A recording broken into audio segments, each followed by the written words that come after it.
Next start कर रहे हैं अपन यूनिट 6।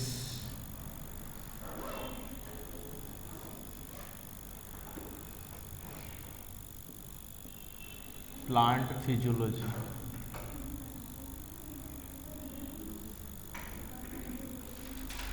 ठीक है,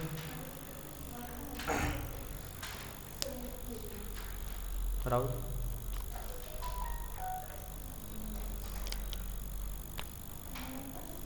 इसमें आपका फर्स्ट टॉपिक है फोटोसिंथेसिस।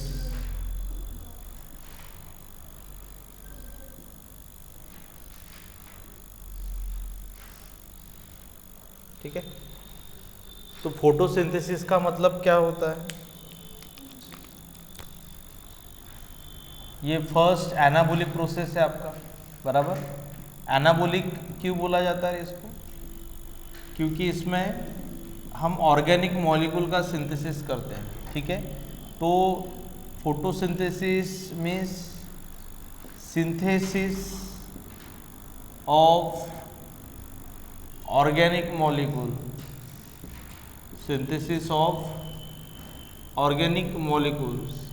फॉर एग्जाम्पल, हम सुक्रोज को बनाते हैं, ग्लूकोज को बनाते हैं। ठीक है, आप कोई भी किसी भी टाइप का शुगर आप बना सकते हो। ठीक है, तो एक एग्जांपल ले लिया अपने, शुगर केन में सुक्रोज बनाया जाता है।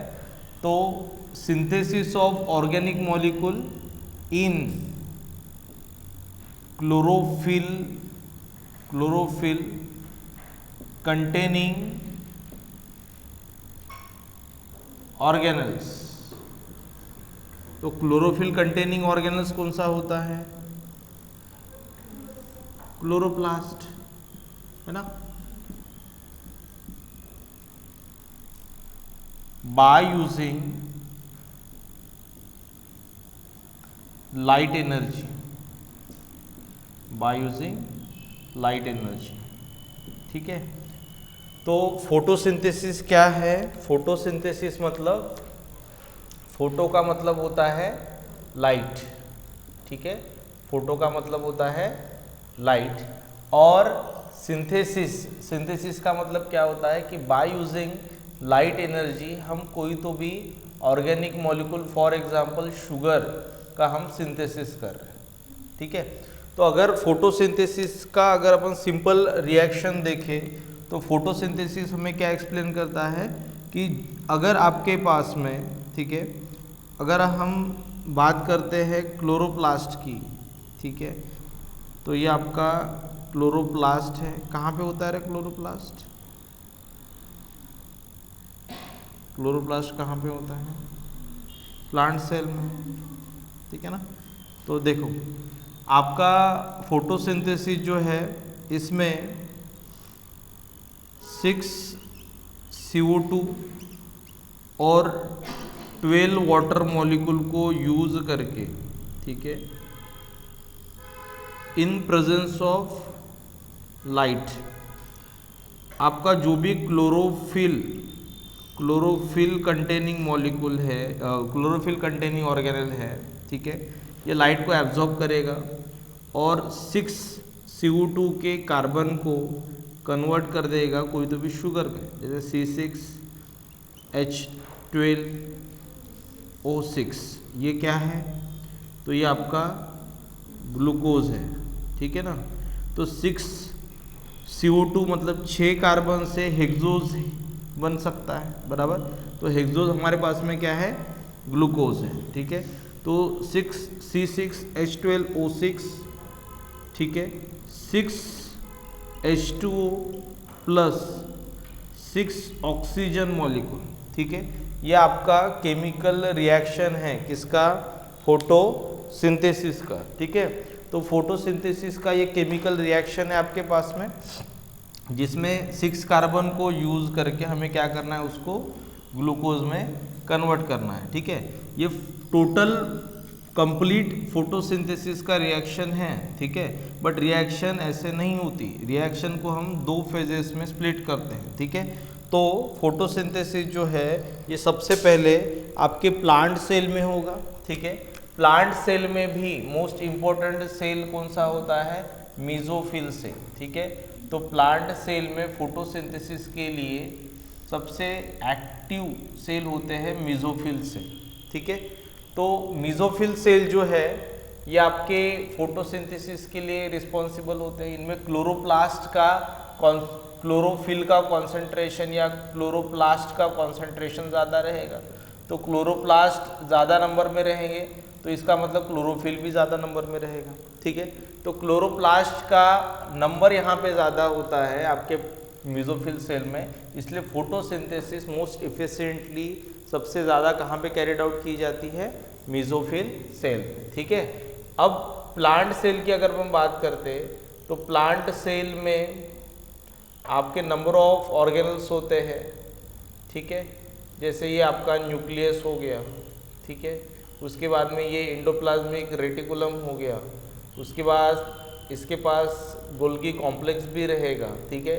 इसके पास में माइटोकॉन्ड्रिया भी रहेगा, तो इसके पास में क्लोरोप्लास्ट भी होते हैं, ठीक है। कि यहाँ तक ठीक है। तो ये आपका हो गया प्लांट सेल, ठीक है, जिसमें आपको क्या मिलेगा रे, अलग अलग ऑर्गेनल्स मिलेंगे, जिसमें से एक ऑर्गेनल्स आपका रहेगा क्लोरोप्लास्ट, ठीक है। तो ये हमारा क्लोरोप्लास्ट है।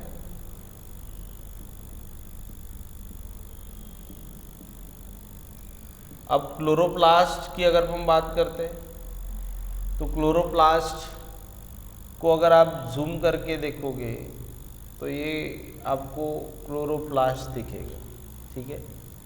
क्लोरोप्लास्ट जो है इसमें दो मेम्ब्रेन्स होती हैं, एक आउटर मेम्ब्रेन और एक इनर मेम्ब्रेन। क्लोरोप्लास्ट एक ऐसा ऑर्गेनल होता है जिसके पास में तीन मेम्ब्रेन्स होती हैं, ठीक है। जैसे ये हो गया आपका आउटर मेम्ब्रेन, ये क्या हो गया, आउटर मेम्ब्रेन, ठीक है। ये क्या हो गया आपका इनर मेम्ब्रेन, ठीक है। उसके बाद में आपका क्लोरोप्लास्ट जो होता है इसके अंदर में खुद का जेनेटिक मटेरियल भी होता है, ठीक है। तो ये इसके अंदर में इसका जेनेटिक मटेरियल है, ठीक है। उसके बाद यहाँ पे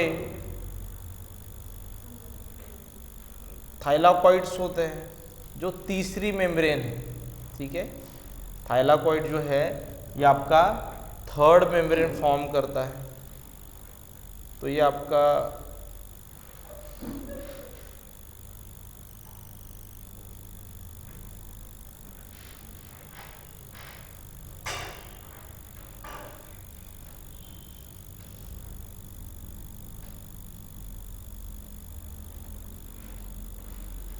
थाइलाकॉइड,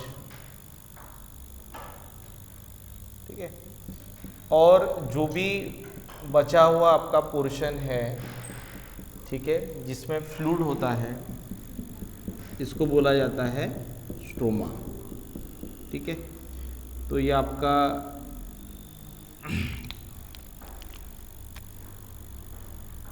स्ट्रोमा,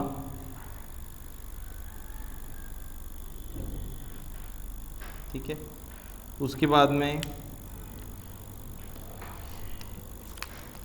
आपका ये थाइलाकॉइड, ठीक है। उसके बाद में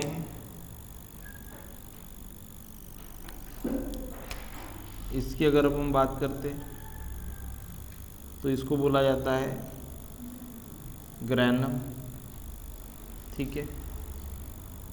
उसके बाद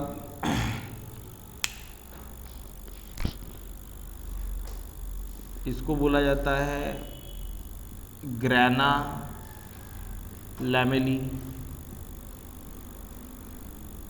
ठीक है। तो इसको बोला जाता है स्ट्रोमा लैमेली,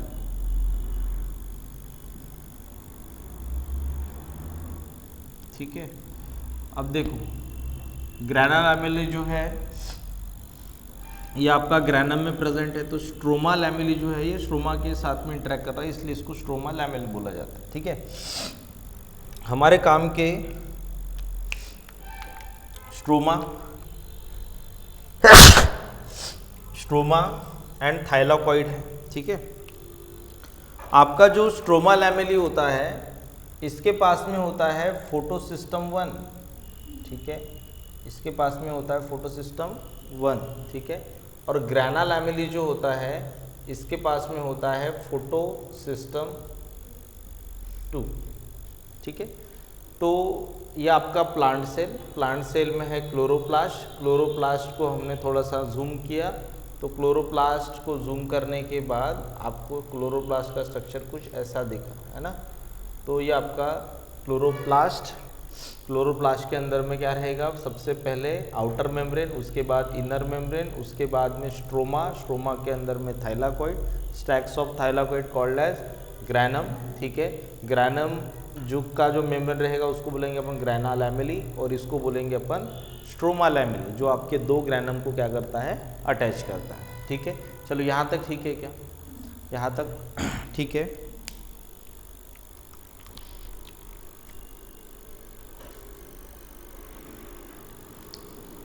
हो गया ये,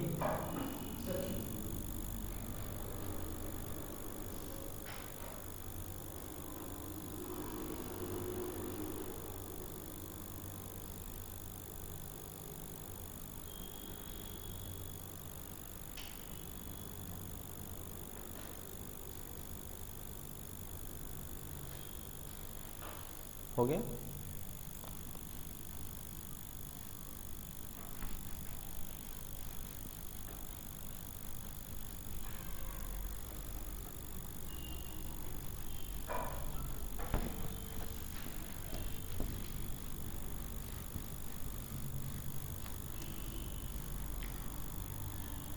देखो ये जो भी फोटोसिंथेसिस का टॉपिक पढ़ रहे हैं, ठीक है, प्लांट फिजियोलॉजी में सिलेक्टेड टॉपिक्स है, ठीक है।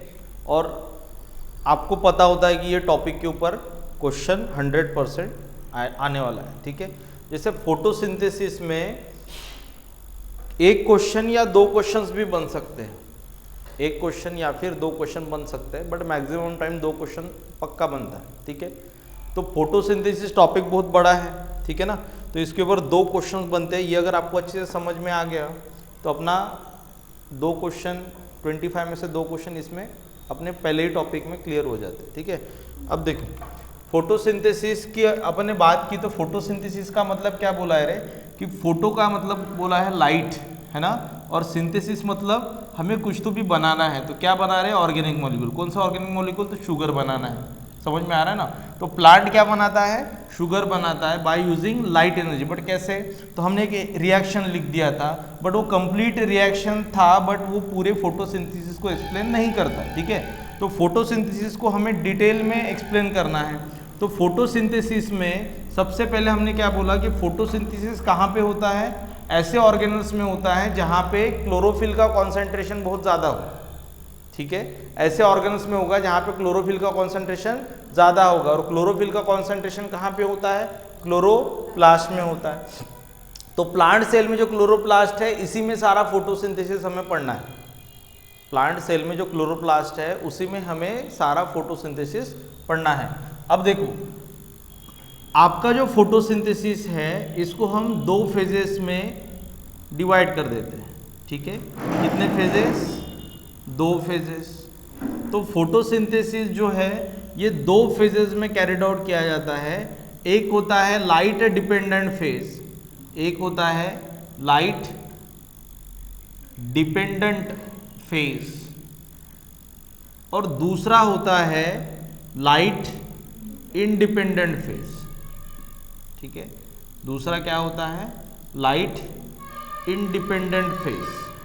तो हमें क्या पढ़ना है पहले ये क्लियर कर लेते हैं अपन। ये हमारे पास में थाइलाकॉइड है, क्या है, थाइलाकॉइड है, और इसके बाहर का सभी पोर्शन क्या रहेगा रे, स्ट्रोमा रहेगा, बराबर। ये सबको समझ में आ रहा है क्या, ये आपका थाइलाकॉइड है और इसके बाहर जो भी रहेगा वो रहेगा आपका स्ट्रोमा, ठीक है। अब देखो आपके थाइलाकॉइड मेम्ब्रेन के ऊपर लाइट एब्जॉर्बिंग पिगमेंट्स होते हैं। क्या होते हैं, लाइट एब्जॉर्बिंग पिगमेंट्स होते हैं। जैसे हमने माइटोकॉन्ड्रिया के केस में पढ़ा है ना, माइटोकॉन्ड्रिया के मेम्ब्रेन के ऊपर इलेक्ट्रॉन ट्रांसपोर्ट चेन होती है ना, और वो क्या करती है इलेक्ट्रॉन ट्रांसपोर्ट चेन, इलेक्ट्रॉन को ट्रांसपोर्ट करने के साथ साथ प्रोटॉन ग्रेडियंट भी स्टैब्लिश करते जाती है ना। तो इलेक्ट्रॉन ट्रांसपोर्ट करना मतलब एनर्जी ट्रांसपोर्ट हो रही है।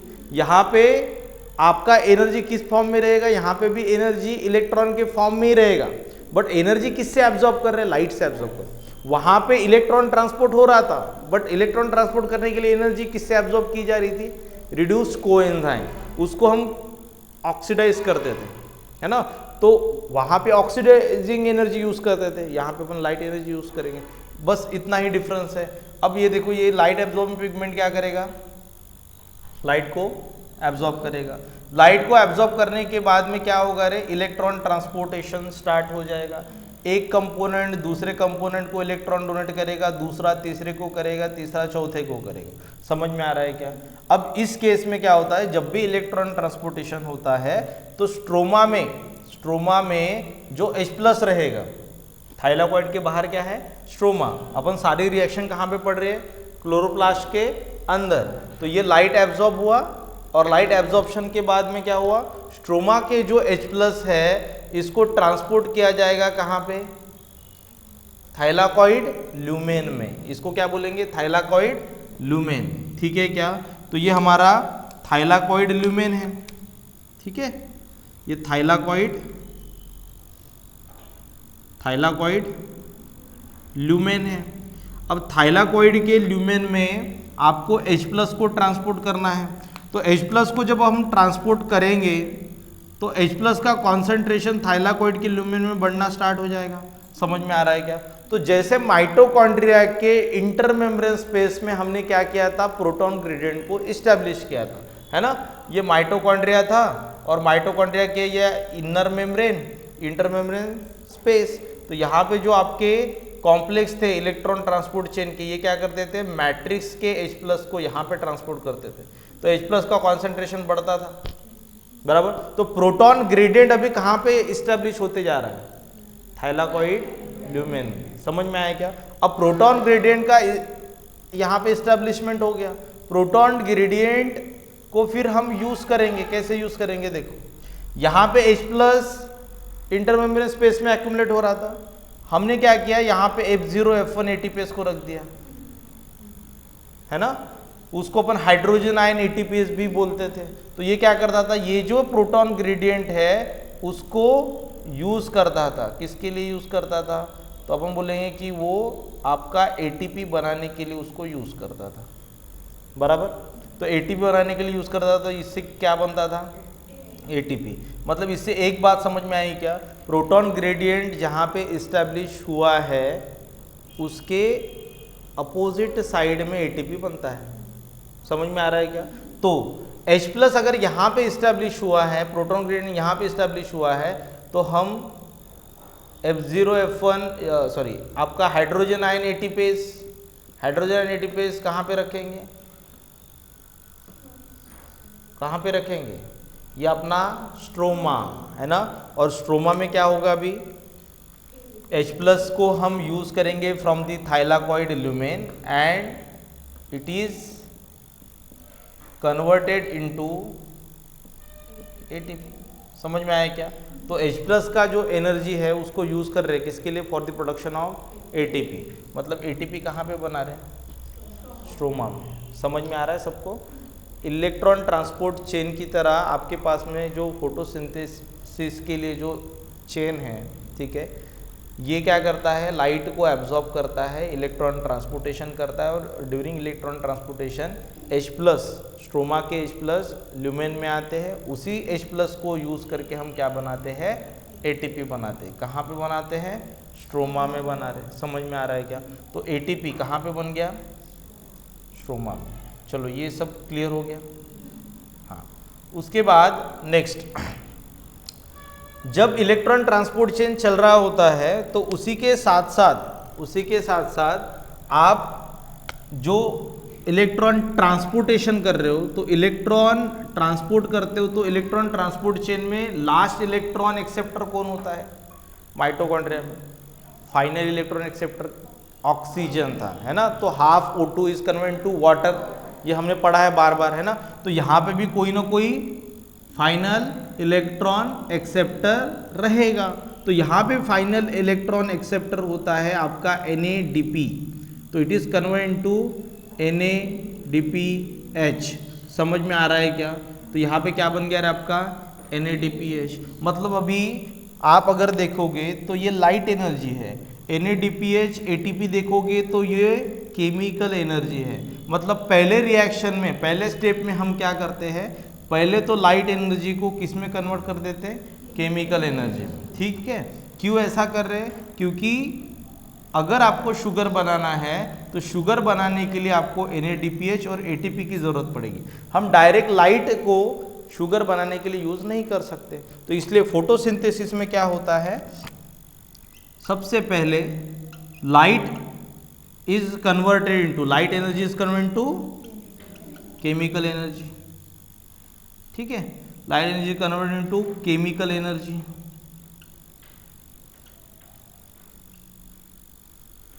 और केमिकल एनर्जी किस फॉर्म में कन्वर्ट हो रही है आपका, ATP एंड NADPH, है ना। तो केमिकल एनर्जी आपका इस फॉर्म में है, ATP एंड NADPH। कौन कैटेलाइज कर रहा है ये रिएक्शन, कहाँ पे हो रही है, कहाँ पे हो रही है, थाइलाकॉइड के मेम्ब्रेन के ऊपर। समझ में आ रहा है क्या? थाइलाकॉइड मेम्ब्रेन के ऊपर ये रिएक्शन हो रही है, ये आपको याद रखना है। थाइलाकॉइड में नहीं होती रिएक्शन, कहाँ पे होती है, ऑन थाइलाकॉइड मेम्ब्रेन, ठीक है। अब थाइलाकॉइड मेम्ब्रेन के ऊपर हमने लाइट एनर्जी को किस में कन्वर्ट कर दिया, केमिकल एनर्जी। और केमिकल एनर्जी कहाँ पे बनी, स्ट्रोमा में बनी। ये क्लियर हो गया क्या, ये क्लियर हो गया। अब स्ट्रोमा में आपका केमिकल एनर्जी बन के तैयार है, केमिकल एनर्जी स्ट्रोमा में है, तो उसी केमिकल एनर्जी को हमें यूज़ करना है for the synthesis of sugar, for the synthesis of sugar. तो मुझे एक बात बताओ कि शुगर का सिंथेसिस, ऑर्गेनिक मॉलिक्यूल का सिंथेसिस कहाँ पे होगा,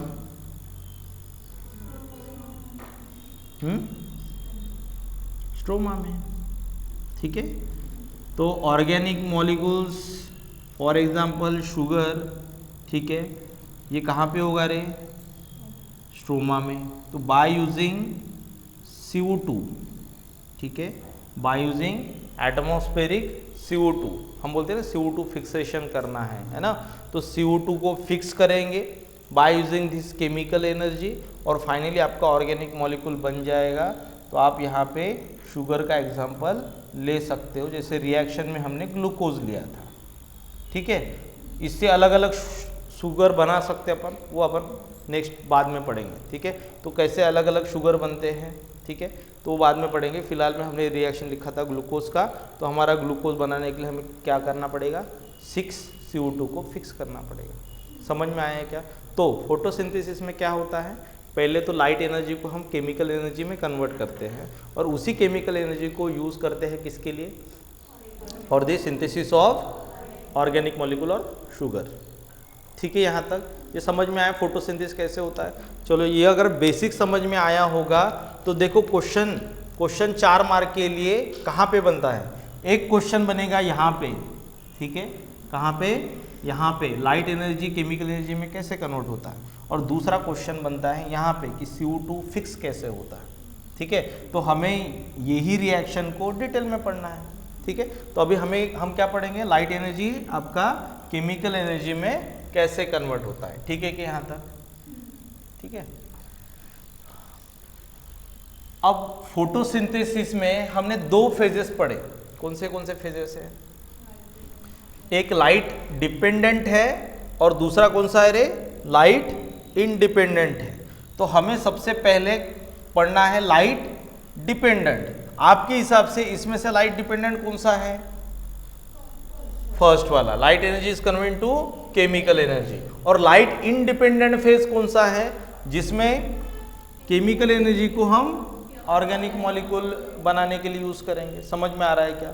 चलो, तो सबसे पहले हम स्टार्ट करते हैं लाइट डिपेंडेंट फेज, ठीक है।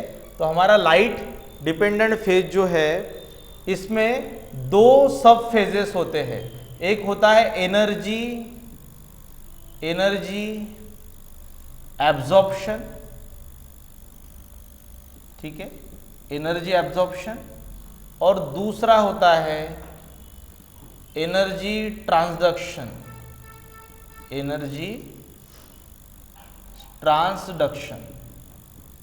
ठीक है। क्या बोला है? एनर्जी एब्जॉर्प्शन और दूसरा है एनर्जी ट्रांसडक्शन, ठीक है। तो फर्स्ट एनर्जी एब्जॉर्प्शन की अगर अपन बात करते हैं तो एनर्जी एब्जॉर्प्शन मतलब लाइट एब्जॉर्प्शन, है ना। पहला फेज जो है लाइट डिपेंडेंट फेज, इसमें हमें क्या करना है? लाइट को एब्जॉर्ब करना है। अब लाइट को अगर आपको एब्जॉर्ब करना है, ठीक है, आपको लाइट को अगर एब्जॉर्ब करना है तो उसके लिए आपके पास में लाइट एब्जॉर्बिंग पिगमेंट्स होने चाहिए, बराबर। तो लाइट एब्जॉर्बिंग पिगमेंट्स, ठीक है। लाइट एब्जॉर्बिंग पिगमेंट्स की अगर हम बात करते हैं तो लाइट एब्जॉर्बिंग पिगमेंट्स आपके पास में अलग अलग टाइप के होते हैं। जैसे आपके पास क्लोरोफिल है, क्लोरोफिल ए, क्लोरोफिल बी, उसके बाद में बैक्टीरियल क्लोरोफिल जो बैक्टीरिया में होता है, ठीक है, ठीक है क्या। तो बैक्टीरियल क्लोरोफिल यहाँ पे आपके पास में ये प्लांट में रहेगा और ये कहाँ पे होता है? बैक्टीरिया में होता है, ठीक है। उसके बाद में कैरेटिनॉइड्स, ठीक है। उसके बाद में एंथोसाइनिन पिगमेंट, ठीक है क्या। उसके बाद में बिलीन पिगमेंट। तो ये अलग अलग पिगमेंट्स होते हैं। जैसे क्लोरोफिल की अगर हम बात करते हैं तो क्लोरोफिल आपका ग्रीन पिगमेंट होता है ना। क्लोरोफिल क्या होता है? आपका ग्रीन पिगमेंट होता है। तो कैरोटीनॉइड जो है ये येलो टू ऑरेंज कलर का होता है, ठीक है। तो आपके यहाँ पे अलग अलग पिगमेंट्स है जो लाइट को एब्जॉर्ब कर सकते हैं। हर एक पिगमेंट जो है इनका लाइट एब्जॉर्प्शन का जो वेवलेंथ होता है, ठीक है, जो रेंज होता है वो अलग अलग है और वही हमें पढ़ना है। इधर का हो गया क्या? ये हो गया ना।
देखो सबसे पहले आपका जो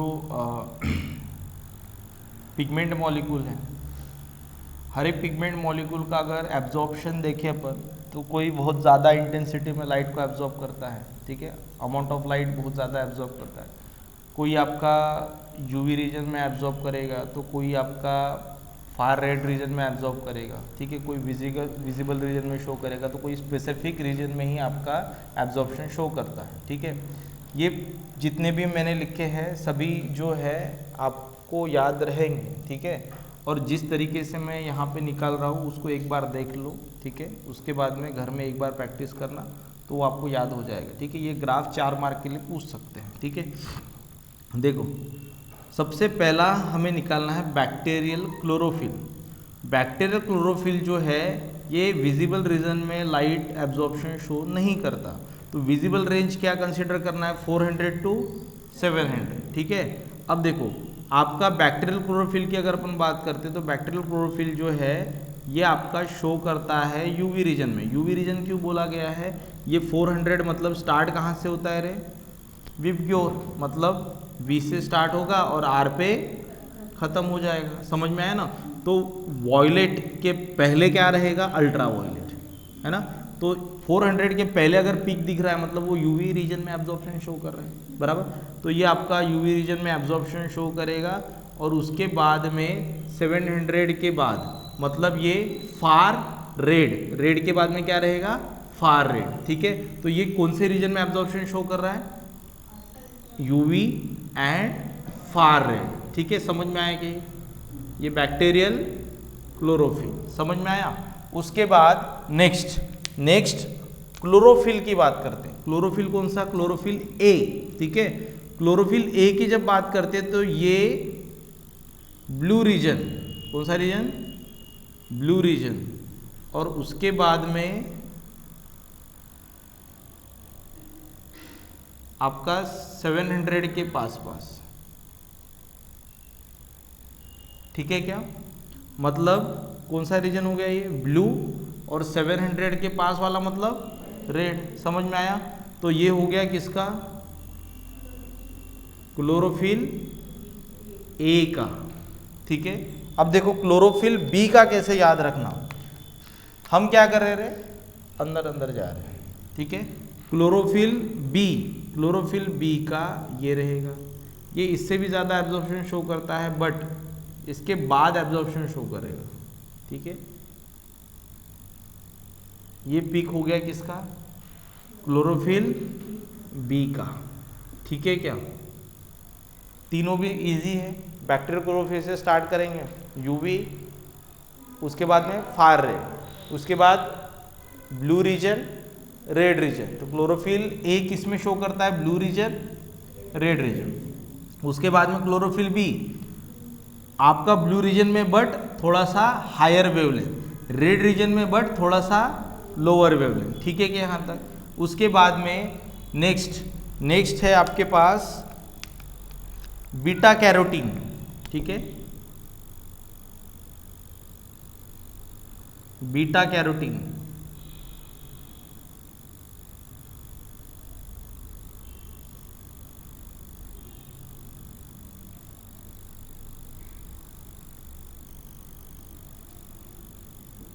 ठीक है। उसके बाद में एक लास्ट बचा है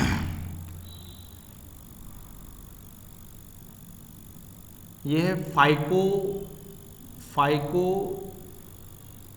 इरिथ्रोबिलीन। समझ में आया क्या? तो ये जो आपको ग्राफ है अभी अगर आप देखोगे तो आपको कुछ भी समझ में नहीं आ रहा है, ठीक है ना। बट अगर अपन 1 बाय 1 एक एक ग्राफ को अगर निकालते तो आपको याद हो जाएगा। रेंज कौन सी लेनी है? 400 to 700 लो, ठीक है। बैक्टीरियल क्लोरोफिल को रेंज के बाहर निकाल दो, ठीक है। 400 to 700 बैक्टीरियल क्लोरोफिल को रेंज के बाहर, मतलब उधर आ जाएगा यूवी, इधर आ जाएगा फार रेड। उसके बाद में रेंज के अंदर में क्लोरोफिल ए, उसके बाद क्लोरोफिल बी आ जाएगा, ठीक है। उसके बाद में बीटा कैरोटीन एंड फाइको इरिथ्रोबिलीन। अब इसका एक ही पीक है, 400 to 500 के बीच में आपको दे रहा है बीटा कैरोटीन और 500 to 600 के बीच में दे रहा है फाइको इरिथ्रोबिलीन।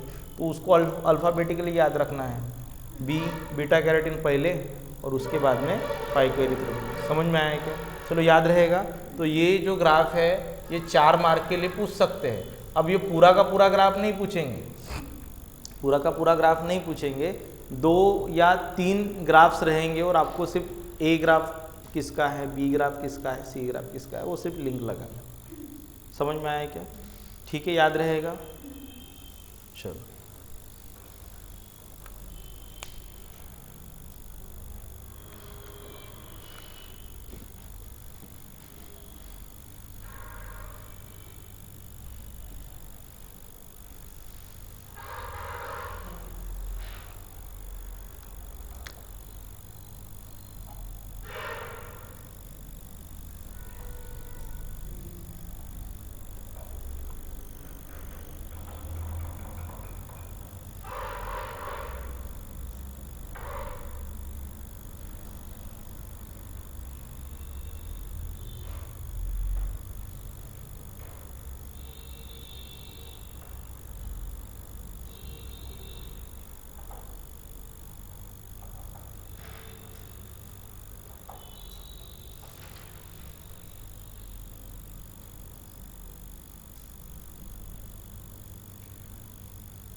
देखो आपके पास क्लोरोफिल मॉलिक्यूल जो है ये सबसे आपका एक्टिव लाइट एब्जॉर्बिंग पिगमेंट होता है जिसका कंट्रीब्यूशन फोटोसिंथेसिस में बहुत ज़्यादा है, ठीक है ना।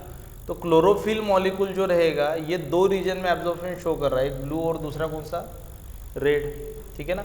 तो ब्लू रीजन और रेड रीजन दोनों में भी ये एब्जॉर्प्शन शो करता है। जब भी कोई मॉलिक्यूल लाइट को एब्जॉर्ब करता है, मतलब एनर्जी को एब्जॉर्ब करता है, तो वो आपका कौन से स्टेट में चला जाएगा, एक्साइटेड स्टेट में चला जाएगा। समझ में आ रहा है क्या? एनर्जी एब्जॉर्ब करने के बाद में वो कौन से स्टेट में चला जाएगा, एक्साइटेड स्टेट में चला जाएगा।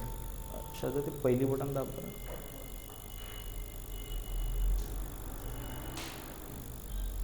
तो ये आपका कौन से स्टेट में चला जाएगा, एक्साइटेड स्टेट में चला जाएगा, ठीक है। तो ये आपका एक्साइटेड स्टेज, ठीक है। इसको अपन हायर एक्साइटेड स्टेट बोलेंगे, ठीक है, क्यों? और इसको हम लोअर एक्साइटेड स्टेज बोलेंगे, ऐसा क्यों रे? जब भी लाइट एब्जॉर्ब होता है तो लाइट के वेवलेंथ के ऊपर डिपेंड करता है कि उसके पास कितनी एनर्जी आएगी, है ना। जैसे अपन बोलते हैं कि ये हमारे पास में एक एटम है, ये न्यूक्लियस, इसके ये ऑर्बिट या शेल, ठीक है, और इसमें क्या रहेगा, इलेक्ट्रॉन्स रहेंगे, है ना। तो ये इलेक्ट्रॉन जो है इसको अगर आप एनर्जी प्रोवाइड करते हो तो ये एनर्जी जो है ये कितना एब्जॉर्ब करेगा, ठीक है, ये कितना एब्जॉर्ब करेगा। तो जैसे अपन उसको लाइट प्रोवाइड कर रहे हैं, तो आपने इसको अगर लाइट प्रोवाइड किया तो लाइट प्रोवाइड करने के बाद में ये आपका जंप करेगा कहाँ पे, हायर ऑर्बिट में, क्योंकि इसके पास में एनर्जी आ गई, है ना। तो ये यहाँ पे भी जंप कर सकता है या फिर यहाँ पे भी जंप कर सकता है। समझ में आया क्या? तो ये कौन से ऑर्बिट में जंप करेगा, पहले ऑर्बिट से सेकेंड में या डायरेक्ट थर्ड में या डायरेक्ट फोर में, ये डिपेंड किसके ऊपर रहता है रे, लाइट के एनर्जी के ऊपर। एनर्जी जितना ज़्यादा दोगे उतना ज़्यादा जंप करेगा। समझ में आ रहा है क्या? अगर उसकी एनर्जी सेकेंड ऑर्बिट के बराबर हो जाती, उसकी एनर्जी किसके बराबर हो जाती, सेकेंड ऑर्बिट के बराबर हो जाती है, तो सेकेंड ऑर्बिट में जंप करेगा। उसकी एनर्जी अगर थर्ड ऑर्बिट के बराबर हो जाती है तो थर्ड ऑर्बिट में जंप करेगा, है ना। तो अगर हम ब्लू लाइट प्रोवाइड करते, क्या प्रोवाइड करते, ब्लू लाइट प्रोवाइड करते, तो वो कहाँ पे जंप करेगा, कहाँ पे जंप करेगा, हायर एक्साइटेड स्टेट, क्योंकि ब्लू लाइट का एनर्जी ज़्यादा होता है। समझ में आएगा? वेवलेंथ कम तो एनर्जी ज़्यादा, है ना। उसके बाद में रेड का एनर्जी कम हो गया है। समझ में आएगा? रेड का एनर्जी कम हो गया क्योंकि इसकी वेवलेंथ बढ़ गई है। अपन ऐसे लिखते हैं ना, wavelength of light is inversely proportional to the energy, है ना। जितना आप क्या करोगे, जितना वेवलेंथ बढ़ाते जाओगे उतना एनर्जी आपका कम होते जाता है, ठीक है ना। तो ब्लू लाइट अगर एब्जॉर्ब करता है तो ये हायर एक्साइटेड स्टेट में जाएगा, और अगर रेड लाइट एब्जॉर्ब करता है तो ये लोअर एक्साइटेड स्टेट में जाएगा, ठीक है। इस केस में क्या होगा, देखो इस केस में क्या होगा कि जब ये हायर एक्साइटेड स्टेट में जाता है तो ये इलेक्ट्रॉन डोनेट नहीं करता। या हायर एक्साइटेड स्टेट में जब जाता है तब ये इलेक्ट्रॉन डोनेट नहीं करता। ये क्या करता है, ये सबसे पहले कौन से स्टेज में आता है, लोअर एक्साइटेड स्टेज में आता है। लोअर एक्साइटेड स्टेज में आने के लिए इसको क्या करना पड़ेगा, एनर्जी को रिलीज करना पड़ेगा, कम करना पड़ेगा। तो ये एनर्जी को किस फॉर्म में रिलीज करना स्टार्ट करता है, ये एनर्जी को रिलीज करता है किस फॉर्म में, हीट के फॉर्म में। समझ में आया क्या? किस फॉर्म में रिलीज करेगा, हीट के फॉर्म में। अगर हीट के फॉर्म में एनर्जी को रिलीज करते गया वो, तो क्या होगा, प्लांट का टेम्परेचर बढ़ता जाएगा। प्लांट का टेम्परेचर बढ़ेगा तो प्रोटीन का डीनेचुरेशन भी हो सकता है। प्रोटीन अगर डीनेचर हो गया तो फोटोसिंथेसिस बराबर काम नहीं करेगा, या जो भी फोटोसिंथेसिस में इन्वॉल्व होने वाले जो प्रोटीन्स है वो काम नहीं करेंगे, तो फोटोसिंथेसिस आपका इनिबिट हो जाएगा। तो उसको बोला जाता है बिकॉज ऑफ लाइट। यहाँ पे फोटोसिंथेसिस या कोई भी मैकेनिज्म आपकी अगर इनिबिट होती है तो उसको बोला जाता है फोटो इनिबिशन। वो आगे पढ़ेंगे अपन, ठीक है। तो फोटो इनिबिशन क्या है, लाइट के वजह से ही आपका जो पर्टिकुलर रिएक्शन है वो इनिबिट हो गया है ना। तो हीट यहाँ पे रिलीज होगी, ठीक है, ये सबको समझ में आया कि हीट क्यों रिलीज होगी। हीट आपका क्या है, एनर्जी, और जब तक ये एनर्जी को रिलीज नहीं करेगा तब तक ये लोअर एक्साइटेड स्टेट में नहीं आएगा। अब ये लोअर एक्साइटेड स्टेट में अगर आ गया तो ये क्या कर सकता है, ये इलेक्ट्रॉन डोनेट कर सकता है। ये क्या कर सकता है, इलेक्ट्रॉन डोनेट कर सकता है। ये आपका क्या कर सकता है, लाइट को इमिट कर सकता है। क्या कर सकता है, लाइट को इमिट कर सकता है। ये क्या कर सकता है, और केमिकल रिएक्शन को भी कैटेलाइज कर सकता है। समझ में आ रहा है क्या? आपका लोअर एक्साइटेड स्टेज जो है it is responsible for the transport of electron, या ये क्या करेगा, लाइट को इमिट करेगा। अगर लाइट को इमिट करता है तो अपन उसको बोलते हैं फ्लोरोसेंस। लाइट को अगर इमिट करता है तो उसको क्या बोलते हैं अपन, फ्लोरोसेंस। समझ में आ रहा है क्या? तो जब तक आपके पास में लोअर एक्साइटेड स्टेज नहीं है तब तक आप ये रिएक्शंस कैटेलाइज नहीं कर सकते, ठीक है यहाँ तक। तो एनर्जी को ये इस फॉर्म में रिलीज करेगा, ठीक है। ये लोअर एक्साइटेड स्टेज है बट एक्साइटेड है। इसको अगर फिर से ग्राउंड स्टेज पे अगर आना है तो ग्राउंड स्टेज पे आने के लिए इसको क्या करना पड़ेगा, एनर्जी को रिलीज करना पड़ेगा। इसको भी ग्राउंड स्टेज पे अगर आना है तो ग्राउंड स्टेज पे आने के लिए इसको भी क्या करना पड़ेगा, एनर्जी रिलीज करना पड़ेगा। तो ये दो स्टेज में ग्राउंड स्टेज पे आएगा। कैसे, डायरेक्ट नहीं आएगा, पहले कहाँ पे, लोअर एक्साइटेड स्टेज, और लोअर एक्साइटेड स्टेज से फिर ग्राउंड स्टेज। समझ में आ रहा है क्या? चलो ठीक है, समझ में आ गया ये पूरा, ठीक है यहाँ तक। चलो तो इससे अपने को क्या समझ में आया, हमारे पास दो तरीके की लाइट होती है। अब देखो व्हाइट लाइट आ रही है जो जिसको अपन विजिबल लाइट बोलते हैं, है ना। प्लांट को तो दोनों लाइट मिलेगी उसमें। अब व्हाइट लाइट मतलब विबग्योर में तो कहीं पे भी ऐसे लिखा है क्या व्हाइट है करके, उसका कॉम्बिनेशन मतलब व्हाइट है ना, सारे लाइट का कॉम्बिनेशन मतलब व्हाइट लाइट। अब व्हाइट लाइट में वॉयलेट भी है, इंडिगो है ना, ब्लू है, ग्रीन है, येलो है, ऑरेंज है, रेड है, ये पूरा विबग्योर हो गया अपना, है ना। अब रेड, ब्लू से लेकर आपके पास में रेड तक सारे लाइट है, और प्लांट को जो लाइट एब्जॉर्ब करना है वो एब्जॉर्ब कर सकता है। अब प्लांट के पास में तो बहुत सारे पिगमेंट हैं, जो कोई आपका किस में शो कर रहा है, ब्लू में, कोई रेड में, कोई आपका यहाँ पे 500 to 600 के बीच में, तो कोई आपका 400 to 500 के बीच में।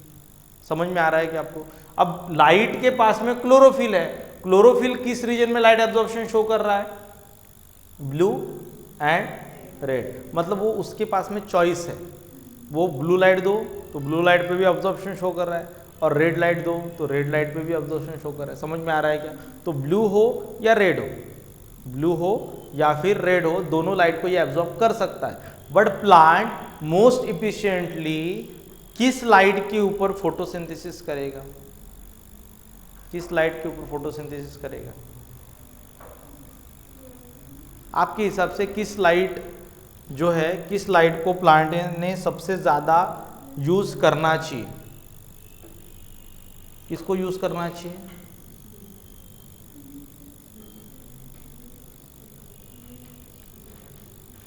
किसको यूज़ करना चाहिए रे? ब्लू को, क्यों?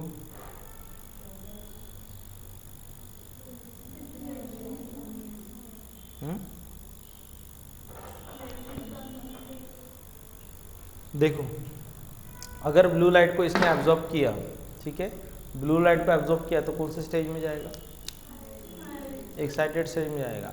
तो एक्साइटेड स्टेट में अगर जाता है तो हर बार इसको क्या करना पड़ता है, फोटोसिंथेसिस को करने के लिए हर बार इसको हीट रिलीज करनी पड़ती है, ठीक है।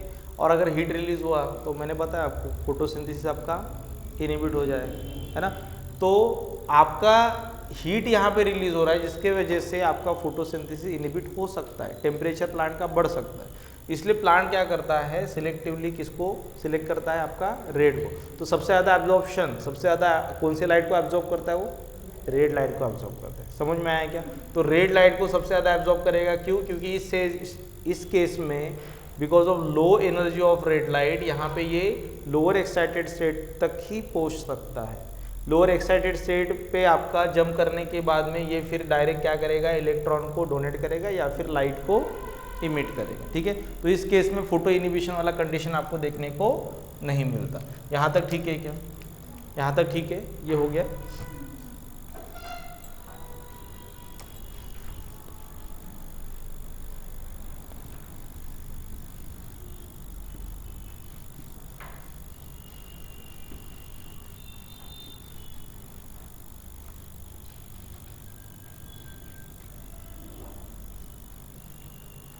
चलो उसके बाद नेक्स्ट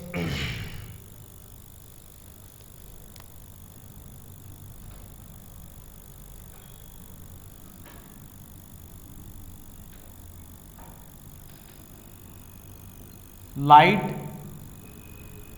डिपेंडेंट फेज में हमने लाइट एब्जॉर्प्शन के बारे में पढ़ा। ठीक है, तो लाइट एब्जॉर्प्शन, ठीक है, और उसके बाद में हम पढ़ेंगे एनर्जी ट्रांसडक्शन। ठीक है ना, लाइट या एनर्जी एब्जॉर्प्शन पढ़ा अपन ने, एनर्जी किस फॉर्म में एब्जॉर्ब किया अपन ने, लाइट के फॉर्म में। अब हम क्या करेंगे, एनर्जी ट्रांसडक्शन वाला फेज पढ़ रहे हैं। तो एनर्जी ट्रांसडक्शन में फर्स्ट इन प्लांट आपके पास दो लाइट हार्वेस्टिंग कॉम्प्लेक्सेस होते हैं। Light harvesting complex, light harvesting complex किसके लिए रिस्पॉन्सिबल है? तो लाइट हार्वेस्टिंग कॉम्प्लेक्स जो है ये आपका लाइट को एब्जॉर्ब करने का काम करता है। ठीक है, light harvesting complex, light harvesting complex दो टाइप के होते हैं। एक होता है लाइट हार्वेस्टिंग कॉम्प्लेक्स 1 और दूसरा होता है लाइट हार्वेस्टिंग कॉम्प्लेक्स 2। ठीक है, लाइट हार्वेस्टिंग कॉम्प्लेक्स 1 और दूसरा होता है 2। लाइट हार्वेस्टिंग कॉम्प्लेक्स 1 जो है it associated with photo system 1, किसके साथ में एसोसिएट होता है? Photo system 1। और ये किसके साथ में एसोसिएट होता है? Photo system 2। फोटो सिस्टम 2 जो है इसको P680 भी बोला जाता है क्योंकि ये 680 नैनोमीटर के ऊपर लाइट को एब्जॉर्ब करता है। तो इसको P700 बोला जाता है क्योंकि ये 700 नैनोमीटर के ऊपर लाइट को एब्जॉर्ब करता है। यहाँ तक ठीक है क्या? अब देखो लाइट हार्वेस्टिंग कॉम्प्लेक्स होता क्या है, आपके पास एक मेम्ब्रेन है। ठीक है, कौन सा मेम्ब्रेन है ये? थाइलाकॉइड का मेम्ब्रेन। ठीक है, थाइलाकॉइड मेम्ब्रेन के ऊपर आपके पास एक प्रोटीन है जिसके पास 3 मेम्ब्रेन स्पैनिंग डोमेन्स है। तो ये आपका मेम्ब्रेन में फिक्स हो गया, ये आपका मेम्ब्रेन में फिक्स हो गया। ठीक है, और इस प्रोटीन की अगर हम बात करेंगे, ठीक है, ये प्रोटीन की अगर अपन बात करेंगे जो लाइट हार्वेस्टिंग कॉम्प्लेक्स बना रहा है, ठीक है, ये हमारा प्रोटीन हो गया। इस प्रोटीन के साथ में number of light absorbing pigments होते हैं। जैसे आपके पास क्लोरोफिल है, chlorophyll a, chlorophyll b, chlorophyll a b, उसके बाद कैरेटिनॉइड, फाइकोएरिथ्रोबिलिन। ठीक है, ऐसे अलग अलग आपके पास में क्या है, लाइट एब्जॉर्बिंग पिगमेंट्स। समझ में आया क्या? तो क्लोरोफिल ए, क्लोरोफिल बी, उसके बाद में आपके पास बीटा कैरोटीन, फाइकोएरिथ्रोबिलिन, जो भी लाइट एब्जॉर्बिंग पिगमेंट रहेगा वो सब किसके साथ में एसोसिएट रहेंगे? आपके ये पॉलीपेप्टाइड चेन के साथ में। ठीक है क्या? यहाँ तक ठीक है। उसके बाद नेक्स्ट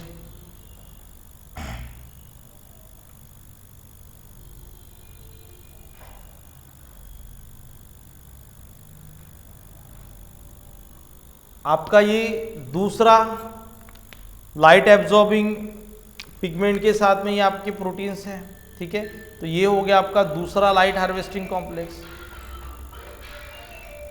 अब देखो लाइट हार्वेस्टिंग कॉम्प्लेक्स जो है,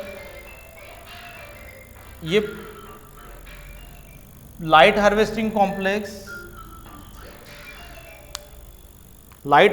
कॉम्प्लेक्स जो है ये आपका फोटो सिस्टम 1 के साथ में है तो उसको बोलेंगे लाइट हार्वेस्टिंग कॉम्प्लेक्स 1, 2 के साथ में है तो 2, स्ट्रक्चर दोनों के सेम है, ठीक है। अब देखो इसके पास में भी लाइट एब्जॉर्बिंग पिगमेंट है, इसके पास में भी है। उसके बाद यहाँ पे आपका होता है रिएक्शन सेंटर। यहाँ पे क्या होता है? रिएक्शन सेंटर, ठीक है। रिएक्शन सेंटर जो है, इसमें रिएक्शन सेंटर में आपके पास में होता है क्लोरोफिल ए, ठीक है, पेयर ऑफ क्लोरोफिल ए, ठीक है, जिसके पास ये जो लाइट एब्जॉर्बिंग पिगमेंट्स है या फिर लाइट हार्वेस्टिंग कॉम्प्लेक्स है, इसका नाम है लाइट हार्वेस्टिंग कॉम्प्लेक्स। क्यों? क्योंकि ये लाइट को हार्वेस्ट कर रहे हैं, है ना, लाइट को एब्जॉर्ब कर रहे हैं और किसके पास में ट्रांसपोर्ट कर रहे हैं? Reaction centre. और रिएक्शन सेंटर जो है इसमें क्या है? क्लोरोफिल ए है। अब देखो होता कैसे, लाइट हार्वेस्टिंग कॉम्प्लेक्स मतलब हमारे पास ये बहुत सारे लाइट एब्जॉर्बिंग पिगमेंट्स हैं, ठीक है, ये लाइट एब्जॉर्बिंग पिगमेंट्स हैं, ठीक है। और हम ये बात कर रहे हैं रिएक्शन सेंटर की, जिसके पास क्लोरोफिल ए है। यहाँ तक समझ में आया क्या? ठीक है, ये क्या है? क्लोरोफिल ए का पेयर है यहाँ पे, जिसको अपन रिएक्शन सेंटर बोल रहे हैं, जो इलेक्ट्रॉन डोनेट करेगा आपका नेक्स्ट इलेक्ट्रॉन ट्रांसपोर्ट चेन को, ठीक है। अब देखो ये जो मॉलिक्यूल है इसको बोला जाता है एंटेना मॉलिक्यूल। इसको क्या बोला जाता है? एंटेना मॉलिक्यूल, ठीक है। एंटेना मॉलिक्यूल क्यों बोला जाता है रे? एंटेना का मतलब क्या? एंटेना पता है किसके लिए होता है? सिग्नल को कैप्चर करने के लिए। तो एंटेना मॉलिक्यूल का काम क्या रहेगा? लाइट को एब्जॉर्ब करना। समझ में आया क्या? और मोस्ट ऑफ द केसेस में एंटेना मॉलिक्यूल होता है आपका क्लोरोफिल बी एंड कैरोटीनॉइड, ठीक है, क्लोरोफिल बी एंड कैरोटीनॉइड्स, ठीक है क्या यहाँ तक? अब देखो क्लोरोफिल बी जो है या एंटेना मॉलिक्यूल जो है, इसने लाइट को एब्जॉर्ब किया। लाइट को एब्जॉर्ब करने के बाद एनर्जी किसके पास में गई? दूसरे लाइट एब्जॉर्बिंग मॉलिक्यूल के पास में, ठीक है। तो ये एक दूसरे को इलेक्ट्रॉन ट्रांसपोर्ट करते जा रहे हैं, ठीक है, ये इसको, और फाइनली ये किसको? आपके रिएक्शन सेंटर को। फिर रिएक्शन सेंटर जो है ये नेक्स्ट इलेक्ट्रॉन एक्सेप्टर को क्या करेगा?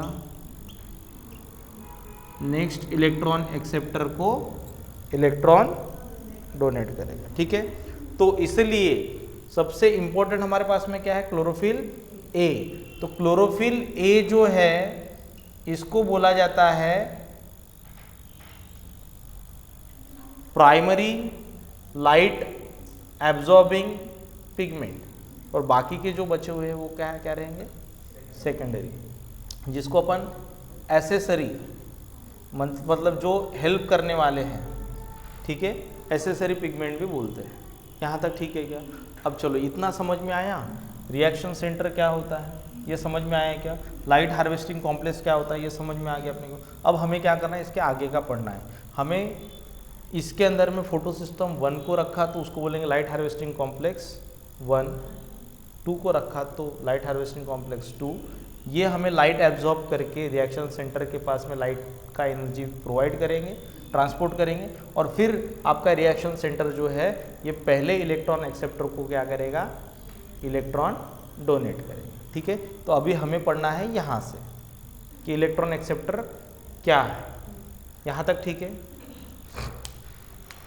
ये हो गया ना इधर का?